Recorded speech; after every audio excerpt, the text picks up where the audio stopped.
ले जी, पाकिस्तान और इंग्लैंड के मबैन पहले टी20 मैच के आगाज में जहां 24 से भी कम घंटे बाकी बचे हैं और लीड्स के मुकाम पर यह मैच खेला जाना है। लीड्स के वेदर अपडेट को देखा जाए तो लगता यह है कि शायद यह मैच कंप्लीट ना हो पाए, लेकिन इस मैच के अंदर जहां पाकिस्तान क्रिकेट टीम अपने कुछ खिलाड़ियों की परफॉर्मेंस को जांचना चाहती है, तो वहीं पर इंग्लिश स्टार जोफ्रा आर्चर साहब की 342 दिनों के बाद इंटरनेशनल क्रिकेट में वापसी होने जा रही है और पाकिस्तान और इंग्लैंड में से पहला टी20 मैच कौन जीतेगा इसके बारे में अभी कुछ भी कहना कबला उस वक्त होगा। लेकिन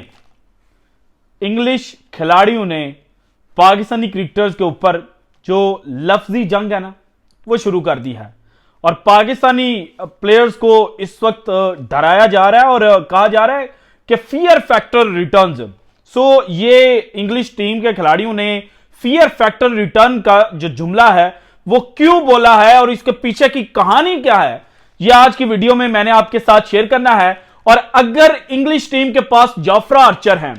तो उनके मुकाबले पर पाकिस्तान के पास कौन सा प्लेयर है जो इंग्लिश बैटिंग लाइनअप की धज्जियां उड़ाकर रख सकता है, यह भी मैंने आपके साथ शेयर करना है और उस खिलाड़ी के स्टैट्स भी आपके साथ शेयर करने हैं। और फिर आपको पता चलेगा कि जिस खिलाड़ी को हम पाकिस्तान के अंदर ट्रोल करते हैं, तो वो हमारे यहां पे पंजाबी में कहावत है कि घर की मुर्गी दाल बराबर।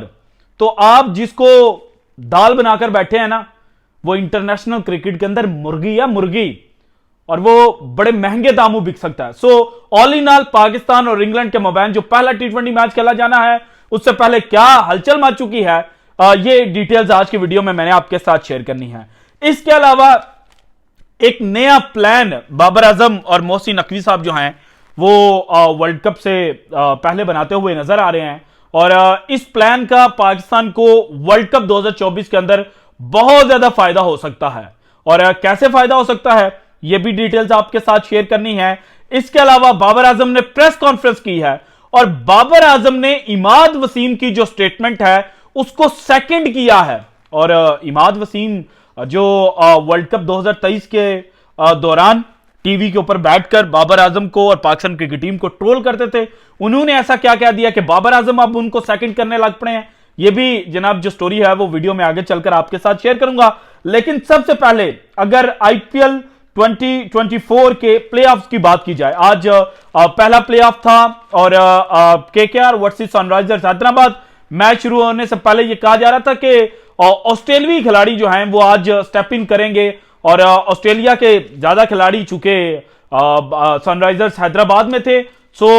इसलिए सनराइजर्स हैदराबाद जो है उसको ज्यादा चांस जो है वो दिए जा रहे थे कि ऊपर से ट्रेविस हेड तबाही मचाएंगे, नीचे से पैट कमिंस जो ऑस्ट्रेलियाई टीम के कप्तान भी हैं टेस्ट और ओडीआई के अंदर, टी20 के अंदर तो मिच मार्श हैं। लेकिन पैट कमिंस के हवाले से कि उनकी कप्तानी बड़ी जानदार है, आज केकेआर ने बताया कि नहीं भाईजान, जो भारतीय ब्लड है ना उसके अंदर भी दमखम है। और इसके अलावा जो ऑस्ट्रेलियाई खिलाड़ी केकेआर की नुमाइंदगी कर रहा था, उसने आज बताया है कि अगर पाकिस्तानी 82 से 85 करोड़ तक अमाउंट मुझे दी गई थी ना, तो मैं बड़े मैचेस के अंदर बड़ी परफॉर्मेंस के साथ अपने उस प्राइस टैग को जनाब वैलिड करूंगा और लोगों को बताऊंगा कि मुझे जनाब फ्री में पैसे नहीं दिए गए या मेरा तुक्का नहीं लगा, बल्कि मेरा कैलिबर यह है कि मैं बड़े मैचेस का बड़ा खिलाड़ी हूं। जनाब सनराइजर्स हैदराबाद बैटिंग फर्स्ट कर रहे थे, 159 रन के ऊपर सनराइजर्स हैदराबाद की इनिंग खत्म होती है और इसके बाद केकेआर ने जनाब आसानी के साथ यह मैच जीत लिया है। और मिचेल स्टार्क ऑस्ट्रेलियाई खिलाड़ी 4 ओवर फेंके, 34 रन देकर 3 विकेटें हासिल की और इनिशियल जो इन्होंने पावर प्ले डाला, पावर प्ले के अंदर बॉलिंग की केकेआर के लिए, तो उसके अंदर ही इन्होंने जो मैच का धारा है ना वो केकेआर के साइड में बदल दिया था। और बाद में जनाब जो बैट्समैन आए केकेआर के बैटिंग करने के लिए, उन्होंने सिर्फ और सिर्फ रस्मी कार्रवाई की और जो फिल सॉल्ट हैं उनकी कमी आज केकेआर को बिल्कुल भी महसूस नहीं हुई, क्योंकि उनके सामने जो रन्स का अंबार था वो इतना ज्यादा नहीं था कि जनाब उनको बिल्कुल अपने जो नेचुरल गेम है उससे हटकर खेलना पड़े। रहमानुल्लाह गुरबाज ने स्टार्ट पे अच्छा खेला, और फिर जनाब सुनील नारायण तो सुनील नारायण है, और गौतम गंभीर ने बताया है कि सुनील नारायण को अगर आपने यूटिलाइज करना है ना तो मुझसे सीखें, मैं आपको बताऊंगा कि सुनील नारायण का कैलिबर क्या है। सो जनाब आईपीएल की पहली फाइनल टीम हमें मिल चुकी है और वो है केकेआर। अब आते हैं जनाब पाकिस्तान वर्सेस इंग्लैंड, और सबसे पहले इमाद वसीम की जो स्टेटमेंट को सेकंड किया है ना बाबर आजम ने, उसके बारे में सुन लें। इमाद वसीम समेत पाकिस्तान के जो बड़े बड़े खिलाड़ी हैं उनका बाबर आजम और पाकिस्तान क्रिकेट टीम जो वर्ल्ड कप 2023 खेली थी या वर्ल्ड कप 2022 खेली थी, उसके बारे में यह राय थी कि जनाब इनकी सोच जो है वो चैंपियन वाली सोच नहीं है, इनकी जहनियत उतनी तगड़ी नहीं है जितनी बाकी ममालिक की होती है, और फिर जनाब जो पाकिस्तान है वो आउट ऑफ द बॉक्स जाकर चीजें जो है वो नहीं करता। तो अब बाबर आजम ने प्रेस कॉन्फ्रेंस करते हुए यह कहा है कि हमने जो जहनियत आयरलैंड के खिलाफ अपनाई थी ना, उसी के साथ हम इंग्लैंड सीरीज भी खेलेंगे और उसी चीज को हम लेकर वर्ल्ड कप में जाएंगे। और वो जहनियत क्या थी कि पाकिस्तान पहला मैच बुरी तरह से आयरलैंड के हाथों हारता है, लेकिन सेकंड टी20 मैच में पाकिस्तान को 194 रन चेज करने को देती है आयरलैंड की टीम।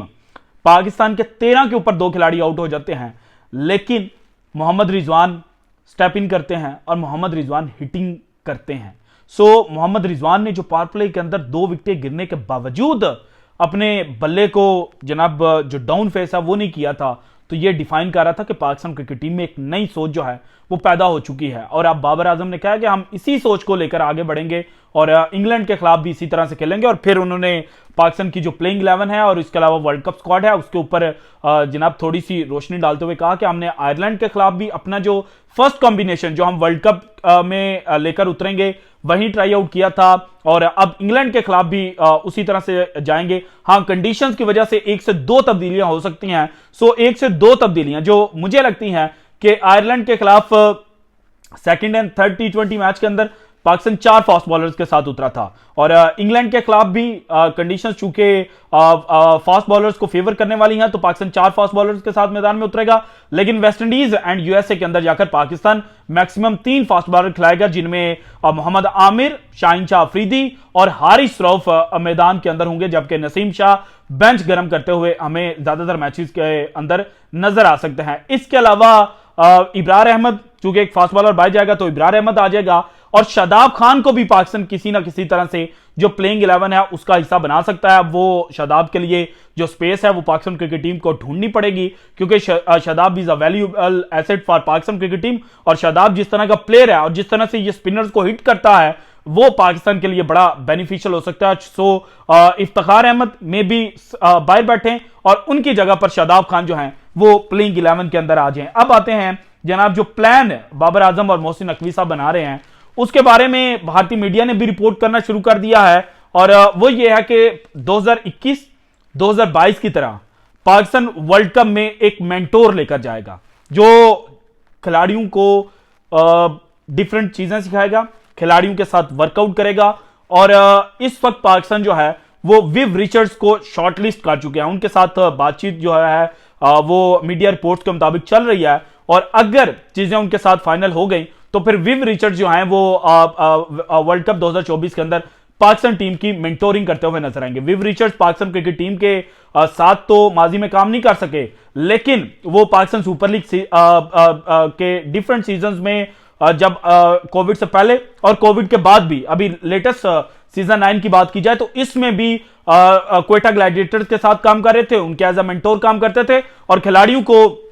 एक नई एनर्जी जो है वो विव रिचर्ड्स प्रोवाइड करते थे। अब चूंकि सुपर 8 राउंड के मैचेस और उसके बाद सेमीफाइनल और फाइनल वेस्ट इंडीज के अंदर कैरिबियन सरजमीन पर खेला जाना है, तो इसलिए विव रिचर्ड्स की जो एडिशन पाकिस्तान क्रिकेट टीम के अंदर होगी ये पाकिस्तान के लिए बहुत ज्यादा बेनिफिशियल हो सकती है। पाकिस्तान के अलावा पापुआ न्यू गिनी, पीएनजी, इन्होंने भी फिल सिमंस कराची किंग्स के जो कोच थे उनको अपनी टीम के साथ मुंसलिक किया है, जबकि अफगानिस्तान ने वर्ल्ड कप 2023 में भारत में जो वर्ल्ड कप खेला गया था उसमें अजीत जडेजा को as a batting consultant add up किया था, और उसने अफगानिस्तान को बहुत ज्यादा जनाब जो अपॉर्चुनिटी है वो प्रोवाइड की थी। मैचेस अफगानिस्तान जो है वो जीता भी था और एक वक्त में अफगानिस्तान सेमीफाइनल में पहुंचने वाली टीमों की जो दौड़ थी उस दौड़ में भी जनाब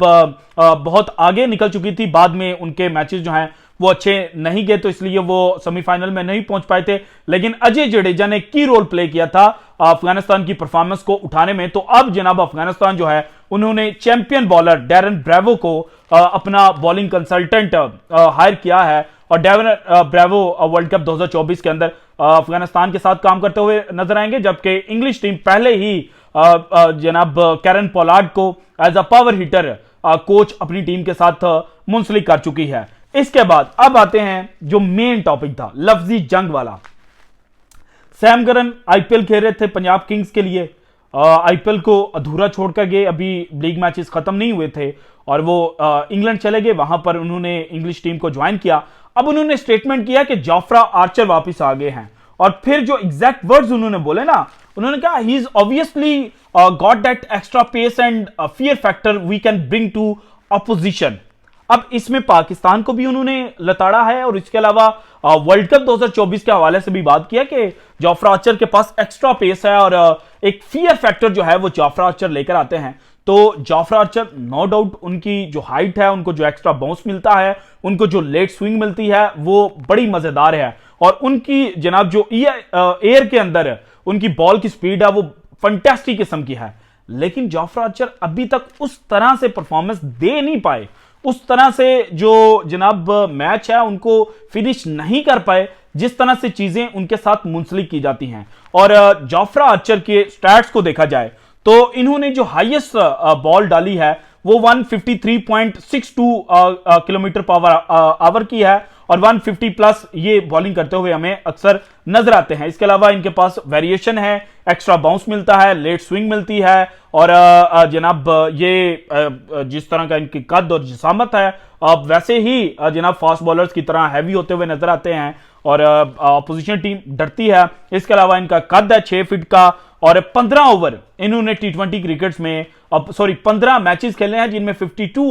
58 ओवर्स इन्होंने फेंके हैं और इन 58 ओवर्स के अंदर 18 विकेट्स इन्होंने हासिल किए हैं। 24.67 एवरेज है, 19.33 इनका स्ट्राइक रेट है टी20 क्रिकेट के अंदर, जबकि 7.66 इनका इकॉनमी रेट है। अगेंस्ट पाकिस्तान इन्होंने अपना डेब्यू किया था टी20 में और वही मैच ये आज तक पाकिस्तान के खिलाफ खेले हैं और इस मैच के अंदर इन्होंने 2 विकेटें पाकिस्तान की हासिल की थी, इमामुल हक की और दूसरी विकेट थी हारिस सोहेल की। जबकि जोफ्रा आर्चर के मुकाबले पर पाकिस्तान के पास हैं हारिस रऊफ। हारिस रऊफ ने वर्ल्ड कप 2022 के फाइनल के अंदर तबाहकुन परफॉर्मेंस दी थी, पाकिस्तान जीत नहीं पाया था, लेकिन हारिस रऊफ ने इंग्लिश बैट्समैन को तिगनी का नाच नचाया था और 4 ओवरों के अंदर 23 रन देकर 2 विकेटें हासिल की थी। और जो इस मैच की बेस्ट बात थी वो ये नहीं थी कि हारिस रऊफ ने 4 ओवरों के अंदर लेस देन 6 के इकॉनमी रेट के साथ बॉलिंग की है और जो इंग्लिश टीम है उसके बॉलर्स को तिगनी का नाच नचाया है, बल्कि इस मैच के अंदर हारिस रऊफ ने अपने कैरियर की जो सबसे तेज तरीन गेंद है वो फेंकी थी 159 kph की किलोमीटर पर आवर की। सो पेस में जो डिलीवर की हुई है उसमें देखा जाए तो हारिस रऊफ जो है वो जोफ्रा आर्चर से ऊपर हैं। इसके अलावा हारिस रऊफ का जो कद है वो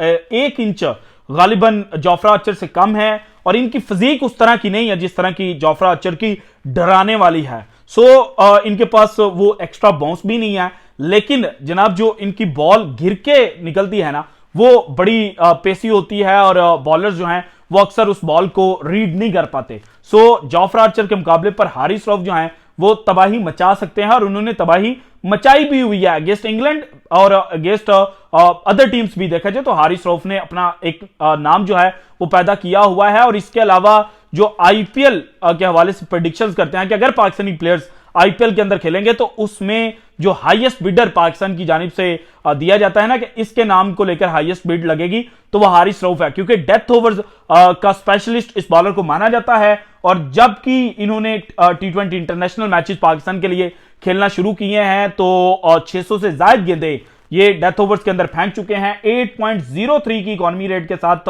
इन्होंने 49 विकेट्स हासिल की हैं। सो इसीलिए इनको हाई रेट किया जाता है कि ये परफॉर्मेंस दे चुके हैं। और ओवरऑल स्टैट्स की बात की जाए तो 66 मैचेस इन्होंने खेले, 239 ओवर्स इन्होंने फेंके, 90 विकेट्स इनके खाते में है, 21.81 इनकी एवरेज है, जबकि 15.94 इनका स्ट्राइक रेट है और 8.21 इनका इकोनॉमी रेट है। और डेथ ओवर्स के अंदर इनका इकोनॉमी रेट जो है वो 8.2 से गिरकर 8.03 के अंदर आ जाता है। सो इसलिए यह कहा जा रहा है कि जनाब पाकिस्तान के पास भी फियर फैक्टर है। सो इतना पाकिस्तान को डरने की जरूरत नहीं है कि एक्स्ट्रा पेस मिलेगा, एक्स्ट्रा बाउंस मिलेगा तो पाकिस्तानी प्लेयर्स जो हैं उनके पांव लड़खड़ाना शुरू कर देंगे, तो ऐसा नहीं होगा। बल्कि पाकिस्तान ड्यूरिंग प्रैक्टिस सेशन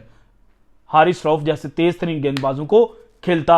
हुआ आ रहा है। So this is it from today's episode. अगर आपको वीडियो पसंद है तो लाइक कीजिएगा, ज्यादा से ज्यादा शेयर कीजिएगा, अपनी कीमती राय का इजहार लाजमी कीजिएगा, और अगर आपने अभी तक चैनल को सब्सक्राइब नहीं किया तो कर दें। शुक्रिया, अल्लाह हाफिज।